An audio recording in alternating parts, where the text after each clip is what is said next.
In digital Marathi, जनतेच्या हक्काचं व्यासपीठ। मुख्यमंत्र्यांच्या आदेशानंतर अनधिकृत ढाबे, बार, हॉटेल यांच्यावर राज्यभर धडक कारवाई सुरू असताना अंबरनाथमध्ये मात्र कोणतीही कारवाई झालेली नव्हती। याबाबत टीका झाल्यानंतर अखेर आज अंबरनाथ नगरपालिकेच्या अतिक्रमण विरोधी पथकाने पालेगाव चौकातील अनधिकृत ढाबे आणि टपऱ्यांवर कारवाई केली। यामध्ये भोज किंग हॉटेलसह 4 अनधिकृत ढाबे, अनधिकृत टपऱ्या, शेड यांच्यावर जेसीबीच्या सहाय्याने धडक कारवाई करण्यात आली। अंबरनाथ नगरपालिकेच्या अतिक्रमण विरोधी विभागाचे प्रमुख संजय कांबळे आणि क्षेत्रीय अधिकारी नरेंद्र संखे यांच्या नेतृत्वाखाली पोलीस बंदोबस्तात ही कारवाई करण्यात आली।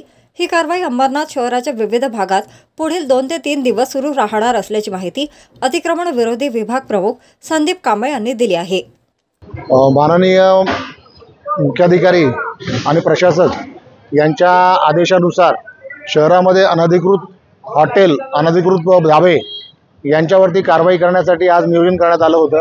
त्यानुसार पालेगाव चौकामध्ये वारंवार होणारी ट्रॅफिक आणि त्याच्यानंतर इथे अपघाताचं प्रमाण पाहता चौकामध्ये मोठ्या प्रमाणावरती शेड, टपऱ्या आणि धाब्यांची बांधकामं होती आणि त्यामुळे या ठिकाणी चौक मोकळा करणं आणि धाब्यावरती कारवाई करणं या अनुषंगाने आम्ही इथे आतापर्यंत 4 धाबे आणि जो 8 टपऱ्या या ठिकाणी निष्कासित केलेल्या आहेत आणि आता धाबे आणि अनधिकृत बांधकामं यांच्यावरती कारवाई सुरू ठेवण्याबाबत माननीय मुख्याधिकारी यांचे आदेश आहेत।